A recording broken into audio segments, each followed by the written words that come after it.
Passage po is Psalms 118, verse 24. This is the day that the Lord has made. Let us rejoice and be glad.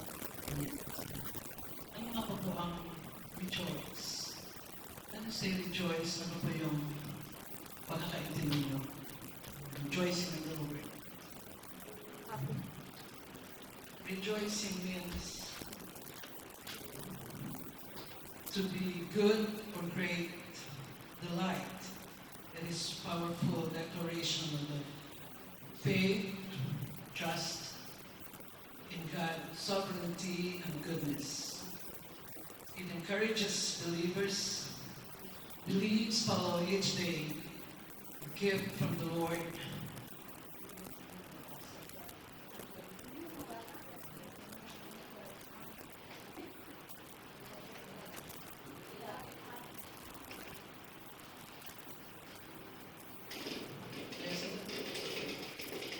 From the Lord and respond with joy and thanksgiving, regardless of the circumstances they may face. Ang subject po is rejoice, and theme is rejoice in the Lord, and the transition is how do you rejoice in the Lord? Ulitin ko po, my subject is rejoice, theme, rejoice in the Lord, and transition is how do you rejoice in the Lord? And I have 3 points. Number 1, always give thanks to the Lord. Number 2, always trust in the Lord. And number 3 is always stay connected to the Lord. Serving God is the greatest bliss we can name. There is no other thing under heaven, or heaven is more pleasing than serving our Creator. He has done great things for us, and it is remarkable for us from the moment in which the Bible tells us that God created the heavens and the earth. God says that we have only today and must not worry about tomorrow. So by rejoicing, ano po yung naiisip nyo when you think about the word rejoice? Una, we rejoice because we have Jesus. We have accepted Jesus as Christ. Pero, paano nga ba tayo mag-rejoice kung puno po tayo ng galit sa ating mga dibdib? Pag Kristiyano na po tayo, di ba? Bago na binago na tayo ni Lord, hindi tayo binabago ni Lord. Pero minsan, may mga kahinaan din tayo. Minsan, matitigas din ang mga puso pa natin. Konting sagi lang. Hindi na ako mag-church. Mag-live na naman. Manonood na lang ako ng live. Aalis na ako doon sa mga group mo na for a while kasi masama ang loob ko. So, asan po yun? We really rejoice. Genuine ba yung heart natin to serve God? Yung pagsaserve ba natin sa puso ba natin? Kasi yung sinasamba natin is our Lord. Isa lang po si Lord lang talaga yung pinupunta natin dito. That's why we're here. Hindi po si brother, hindi po si sister. Nagpupunta tayo dito kasi naglalingkod tayo kay Lord with all our heart. Sabi nga nila, we should love God with all our hearts, with all our souls, with all our strength. Pero, minsan, tayo, hindi tayo minsan nakafocus sa binibigyan ni Lord na mga gawain na nakaangkasan. By supporting our ministries, like for example, ngayon na darating yung anniversary, nag-rejoice tayo because tataas natin si Lord, masasalamatan natin si Lord that we reached the 14 years dito sa church, 14 years tayo nang lilingkod sa Kanya. Lahat tayo excited, lahat tayo nag-rejoice. Ano ang susunod ko? Malapit na anniversary.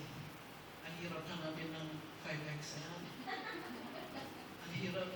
Wala pa akong damit. Wala pa akong sapatos. So because we're excited. Excited tayo na gusto natin maganda tayo lahat sa anniversary. So, pag naglingkod tayo kay Lord, dapat ibigay natin yung best. Ibigay natin yung buong puso natin. I-honor natin siya na una, our time. Alam mo, napakasarap po ng lahat ng ministries ng church na to na ginawa sa church na to. Yung discipleship. Doon po tayo matututo lahat. Naiintindihan natin. Ako po, minsan hindi ako nagbabasa ng Bible. I am really sorry, Lord. Yun po ang pagkukulang ko. Nagkulang po ako doon. Pero sa pag-attend mo ng mga gawain, mapifeel ka. Na-challenge ka. Kaya natuto kang magbasa. Natuto kang mag-seek. Natuto kang isik siya. Ito ang kailangan mo, Lord. Kailangan natin si Lord. Hindi na tayo kailangan si Lord. Kailangan focus lang tayo. Makinig tayo kung may nagtuturo sa atin. Sa discipleship, pag po tayong panghinayang sa time, kasi minsan na ng isang araw, sa isang linggo, na i-honor natin si Lord.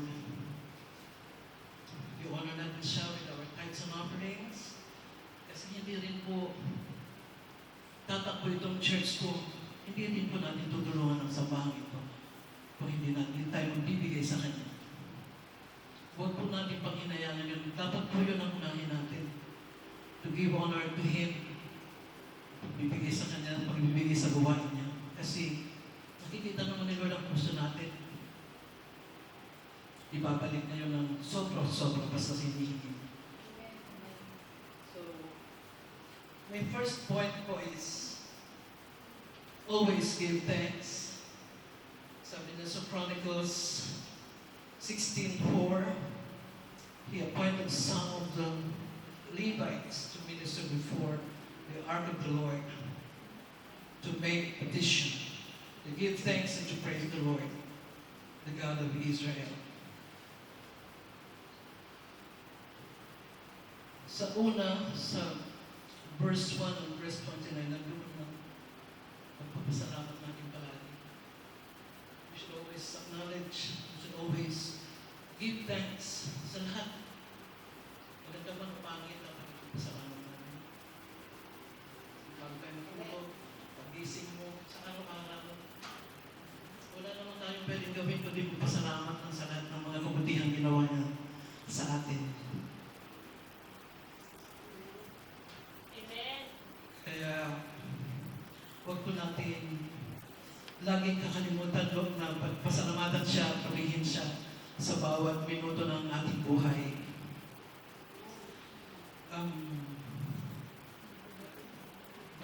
Point number 2, ano po yung ulit yung subject? Rejoice. The theme? Rejoice in the Lord. The transition? How to rejoice in the Lord. And the first point is, Always thanks to Always the Lord. thanks. And number 2 is, always trust in the Lord.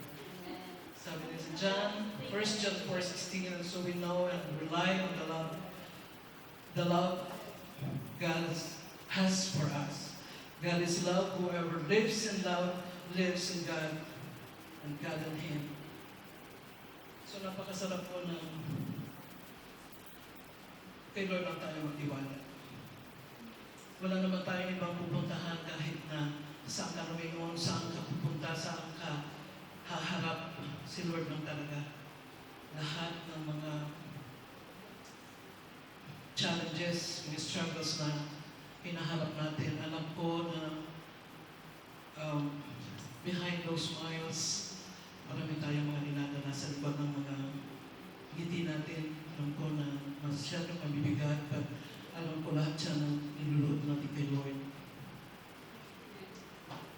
At siya lang talaga yung Diyos na mapagpagkatiwalaan. He provides sa lahat ng mga kailangan natin.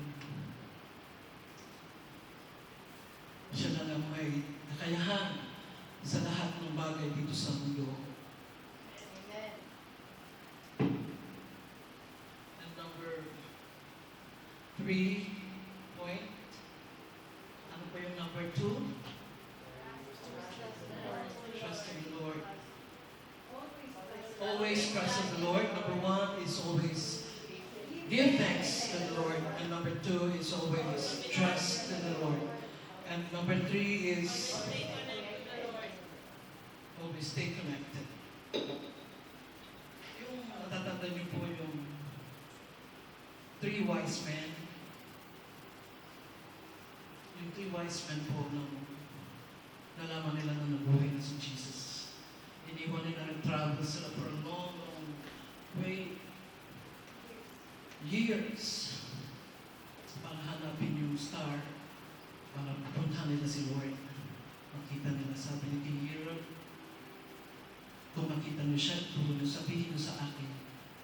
Kasi nalaman niya na siya yung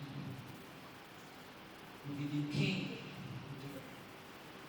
Pero hindi nila sinunod. Nagdala sila ng alay. Instead, the 3 gifts, the gold, the frankincense, and the myrrh. It says that the gold represents that the Lord is the King of Kings.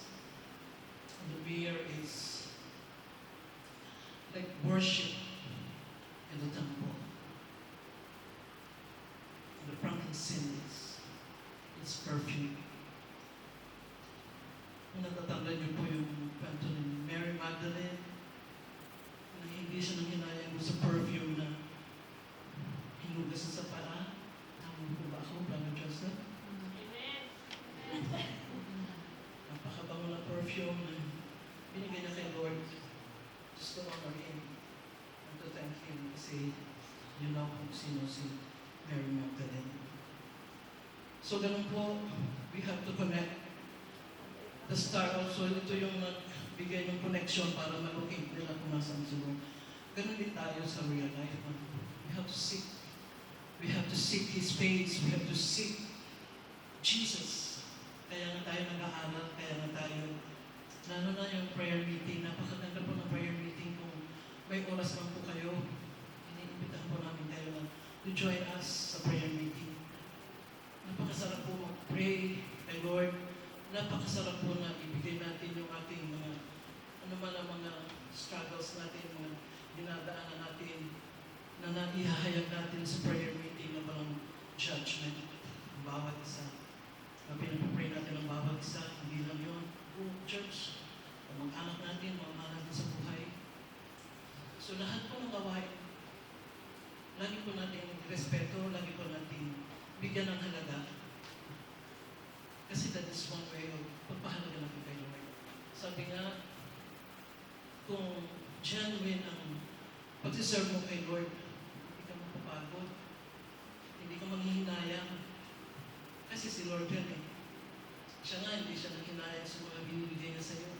Hindi nga siya nanghihinayang sa mga time kapag lumapit ka, hindi ka niya hinihindihan. Na kung lumuhod ka, na kung umiyak ka, nandyan siya. Hindi ka na natitiis. Pero tayo, pagking bagay na, natitiis natin siya. Patampo tayo agad.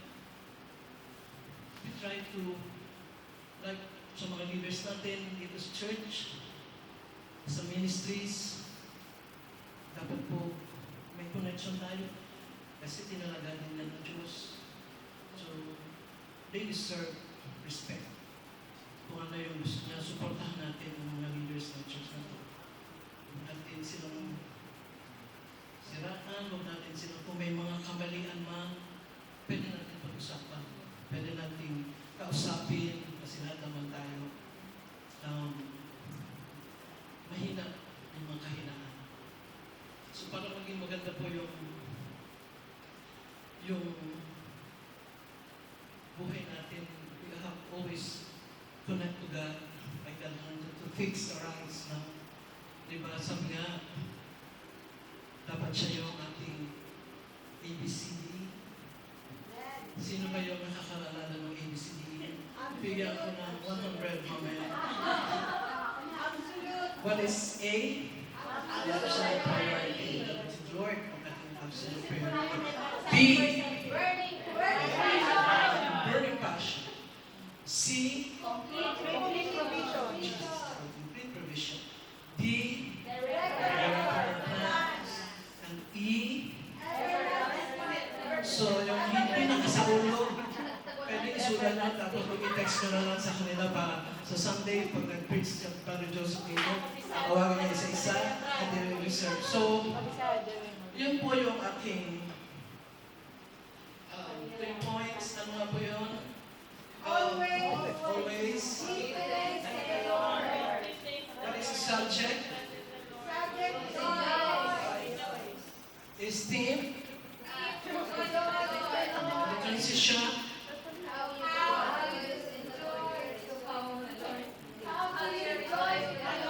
So, mga kapatid, it's the challenge is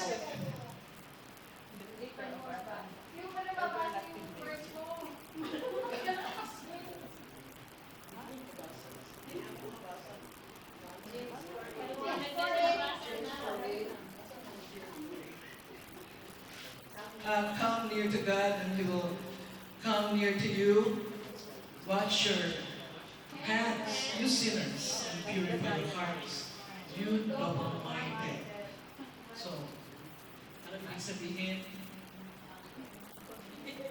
Always come to God. Surrender yourselves to God. Always repent. Kasalanan natin yung bukasan niyo. Continue to ask forgiveness for hindi ibig sabihin na kasi okay na ako ngayon. Patuloy akong gagawa ng hindi kaya-kaya sa kanya. But always come to God sa lahat ng aspeto ng ating buhay. So Matthew 21 verse 22, if you believe, you will receive whatever you ask for in prayer. So lahat po ng ating mga panalangin, lahat ng ating luha, lahat ng ating dinudulog sa Kanya, hindi siya bulag, hindi siya bingi, lagi siyang binibigay. Hindi man nahuhuli man, but God is always there. At the end of the day, sabi nga pag sobrang hirap, pero parang minsan last si Lord. Pero salamat sa Lord, nag-isalba niya. Siya pa rin. Siya lang. And that last verse is John 14:21. Whoever has my commands and obeys them, he is the one who loves me. He who loves me will be loved by my Father, and two will love him and show myself to him. Amen. So, in other words, follow Jesus. Obey His commandments. Dito lang sa church din, i-obey natin lahat ng mga tinuturo sa atin. Hindi na kahit tayo Brother Joseph, nagpagdalaan siya ng time to teach us, lalo na dito sa atin, hindi naman tayong pastor, pero napakalaking bagay. Natuto ako, natuto kang mag-seek kay Lord. Maraming bagay pa ang nakainin natin. Kami na nag-aaral, so we continue to learn more. At pag tayong maghinayang sa napag-aralan natin, kasi magagamit natin ito, may sharing this to other people, to our loved ones, sa mga mahal natin sa buhay, sa mga friends natin. Kaya, all glory to God. Maraming salamat po. So, this is my challenge, just to always be thankful, be trusting to God, and always be connected. Maraming salamat po.